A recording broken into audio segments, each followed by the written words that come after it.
देखिए, hello students, it is my fifth lecture और fifth video of the same chapter excretive products and their elimination. Topic है counter current mechanism. देखिए, counter current mechanism में क्या होता है कि यहाँ पर कुछ हायर वर्टिब्रेट्स हैं, मैमल्स हैं, बर्ड्स हैं, मैन हैं।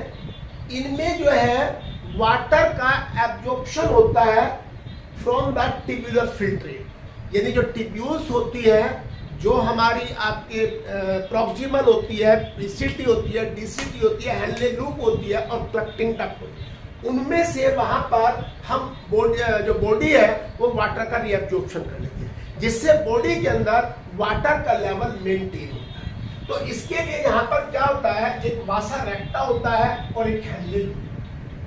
हेनले लूप जो है ये यू शेप स्ट्रक्चर होती है which is present between the proximal and distal convergent tubules. इसमें दो पार्ट है, एक डिसेंडिंग है और एक असेंडिंग है। और जो असेंडिंग पार्ट है डीसीटी में खुलता है, डीसीटी खुलता है आपका कलेक्टिंग डक्ट में। Vasa recta is the extended part of the efferent arteriole which carry the blood from Bowman capsule after the filtration। तो इसमें भी यहाँ देखिए अपोजिट है, ये आपका डिसेंडिंग पार्ट है और ये आपका असेंडिंग पार्ट है। अब होता क्या है कि ये जो हमारा हेनले लूप है, इस हेनले लूप का जो डिसेंडिंग पार्ट है, it is permeable to water but it is not permeable to salt। तो यहां से कॉन्टैक्ट से जब मेडुला की तरफ आता है तो उसमें अमाउंट ऑफ द सॉल्ट बढ़ जाती है। अब ये जो है असेंडिंग पार्ट में जा रहा है filtrate of the Henle loop, यहां पर इसमें जो सोडियम क्लोराइड है इट इज कमिंग आउट, जिससे कि नेफ्रिक फिल्ट्रेट में से जो सॉल्ट है, सोडियम क्लोराइड है, उसकी अमाउंट घटती चली जाती है। यहां से डीसीटी में जाता है और डीसीटी से ये कलेक्टिंग डक्ट में आ जाता है, कलेक्टिंग डक्ट। अब ये जो आपका वासा रेक्टा है, इसमें जो है concentration of salt is 300 मोसमोलीटर in the cortex region and it is going to increase from cortex region to inner medulla. तो अब देखिए, इसमें जो डिसेंडिंग पार्ट है, इसमें सोडियम क्लोराइड अंदर जा रहे हैं, वाटर बाहर आ रहा है। जो sodium chloride DCT of the Henle loop बाहर आया था, it is going in the blood of the descending limb of the वासा रेक्टा। तो यहां पर जो कंसर्न 300 से 1200 हो जाती है। लेकिन जब ये blood enter into the ascending limb, यहां पर इसमें सोडियम बाहर आता है और ये कंसंट्रेशन 300 मोसमोलीटर इन कोर्टेक्स रीजन पहुंच जाती है, decrease from inner medulla to cortex.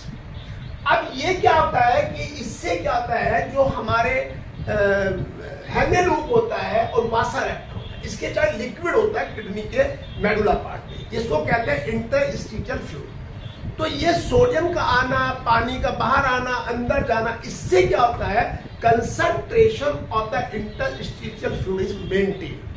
अब जब ये मेंटेन होती है तो ये जो कलेक्टिंग डक्ट होती है, इसमें से यूरिया और वाटर भी आ जाता है। ये भी हेल्प करते हैं in maintaining the concentration of interstitial fluid. अब जब इसमें से यूरिया वाटर बाहर आ जाता है तो हमारा जो यूरिन है इट्स बिकम मोर कंसंट्रेटेड, यानी कि this is the mechanism how we can make और how body make the urine concentrated, urine concentrate हो जाता है। अब ये किडनी है, इस किडनी में होम्योस्टेसिस होता है। देखिए, होम्योस्टेसिस का मतलब maintain the internal environment of the body. कैसे? वाटर बॉडी में होना चाहिए, सॉल्ट एक डेफिनेट अमाउंट में होनी चाहिए, ना कम होने चाहिए ना ज्यादा होने चाहिए। तो इसके लिए यहाँ हार्मोन्स भी एक रोल अदा करते हैं, प्ले करते हैं, जिससे कि वाटर की अमाउंट को हम ब्लड के अंदर मेंटेन कर सकते हैं with the help of kidney. अब function of kidney regulated by the hormone mechanism, hormone feedback mechanism से होता है। इसके लिए यहाँ पे 3 पार्ट होते हैं, hypothalamus, juxtaglomerular apparatus and heart. The 3 parts are involve to here. ये 3 पार्ट यहाँ पर काम करते हैं। सबसे पहला हाइपोथैलेमस है। ये हाइपोथैलेमस हमारे ब्रेन के अंदर होता है और हमारी बॉडी में ओस्मो रिसेप्टर्स होते हैं। क्या होते हैं? Osmoreceptor. ये osmoreceptor become activate when there is the change in the blood volume.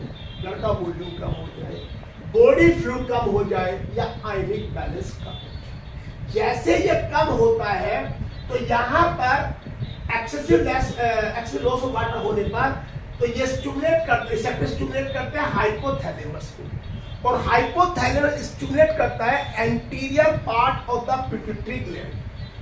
Anterior part of pituitary gland को ये यहाँ पर एक्टिवेट करता है, और anterior part of pituitary gland secret the ADH hormone, anti diuretic hormones और vasopressin hormone. ये जो एडीएच हार्मोन है, ये जो डेफ्रोन है, उसके डीसीटी पे काम करता है। जब ये डीसीटी एक्ट करता है तो वहां पे वाटर का रीअब्जॉर्प्शन हो जाता है, और जब बॉडी के अंदर, ब्लड के अंदर वाटर का लेवल मेंटेन हो जाता है, इंक्रीज हो जाता है, तो ये जो रिसेप्टर्स हैं they stop the secretion of the ADH, उसके सिक्रीशन को स्विच ऑफ कर देते हैं। और ये एडीएच जो है कंस्ट्रिक्ट द ब्लड वेसल्स, वो ब्लड वेसल्स जो ब्लड लेके ग्लोमेरुलस में जाती है। जब ब्लड वहां जाएगा, एक फोर्स के साथ जाएगा, तो वहां पर जो ब्लड का फिल्ट्रेशन है ग्लोमेरुलस में, इट बिकम फास्ट, यानी कि वो जो है पूरा फास्ट हो जाएगा। इसके बाद यहाँ पे जक्स्टाग्लोमस एपरेटस, देखिए इसमें क्या होता है, ये जक्स्टाग्लोमस एपरेटस जो प्रेजेंट होता है, it is present at the junction of DCT and efferent artery. उस जंक्शन पे वहां पर कुछ जक्स्टाग्लोमस सेल्स होती है, और वो cells secrete the renin enzyme. ये कब काम करता है? जब ब्लड प्रेशर कम हो जाता है, ग्लोमेरुलस फिल्ट्रेट कम हो जाता है, और जीएफआर ग्लोमेरुलस फिल्ट्रेट रेट भी डिक्रीज हो जाती है, ये भी यहाँ कम हो जाती है। तो जब ये कम हो जाती है तो रेनिन सीक्रेट होता है। रेनिन जो है ये एंजियोटेंसिनोजेनिक प्रोटीन है, इट इज प्रोटीन, ये लीवर में सीक्रेट होती है, इनएक्टिव फॉर्म में होती है। जब ये इनएक्टिव फॉर्म में होती है तो रेनिन की प्रेजेंस में ये एंजियोटेंसिन फर्स्ट और एंजियोटेंसिन सेकंड में चेंज हो जाती है। अब ये दोनों जो एक्टिव फॉर्म्स होती है, इस सिस्टम को कहते हैं रेनिन एंजियोटेंसिन मैकेनिज्म। अब ये जो एंजियोटेंसिन बना है, ये ब्लड प्रेशर को इंक्रीज कर देगा by constricting the blood vessels. जो ब्लड वेसल्स है उनको उनमें कंस्ट्रक्ट करेगा और ब्लड प्रेशर इंक्रीज होगा, एंड जीएफआर और ग्लोमेरुलस फिल्ट्रेट रेट भी बढ़ जाएगी। ये जो है activate the cortex part of adrenal gland, और एड्रिनल ग्लैंड के कॉर्टेक्स पार्ट पे जब काम करता है तो वहां एल्डोस्टेरोन हार्मोन सीक्रेट होता है, और ये एल्डोस्टेरोन हार्मोन सोडियम का और वाटर का रिएब्जॉर्प्शन बढ़ाता है इन डीसीटी। सोडियम एंड वाटर का रिएब्जॉर्प्शन इन डीसीटी में बढ़ जाता है। जब ये बढ़ जाता है तो ऑटोमेटिकली ब्लड प्रेशर और जीएफआर ये दोनों बढ़ जाते हैं। तो यानी कि एल्डोस्टेरोन हार्मोन का काम है, ये एक मिनरल हार्मोन है जो कि सोडियम के रिएब्जॉर्प्शन को इंक्रीज करता है, और जैसे सोडियम का रिएब्जॉर्प्शन इंक्रीज होता है तो यहां पर ये वाटर का रिएब्जॉर्प्शन भी बढ़ जाता है। नेक्स्ट है रेगुलेशन बाय हार्ट, किडनी को हार्ट, देखिए हार्ट में यहाँ एएनएफ फैक्टर होता है, एट्रियल नेक्रोटिक फैक्टर। ये फैक्टर जो है एट्रिया में प्रोड्यूस होता है कब होता है? जब ब्लड वॉल्यूम डिक्रीज हो जाता है।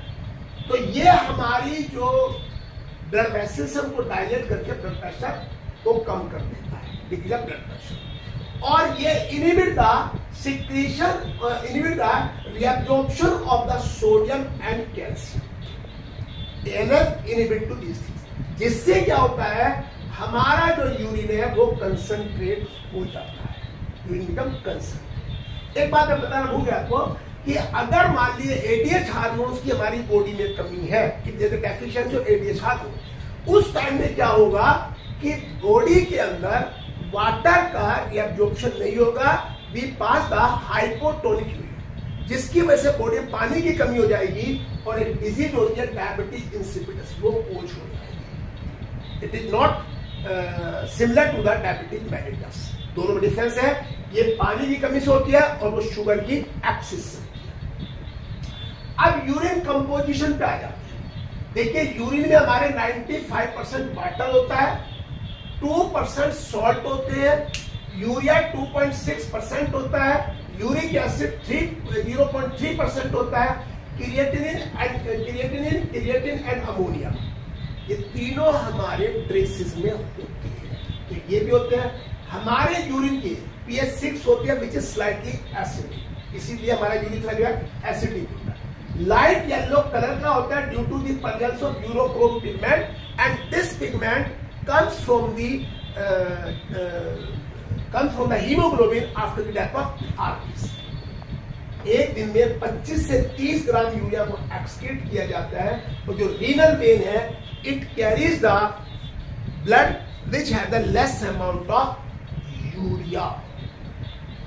इस वीडियो को आप देखिए, लाइक करें, शेयर करें और इसको आप सब्सक्राइब भी करें।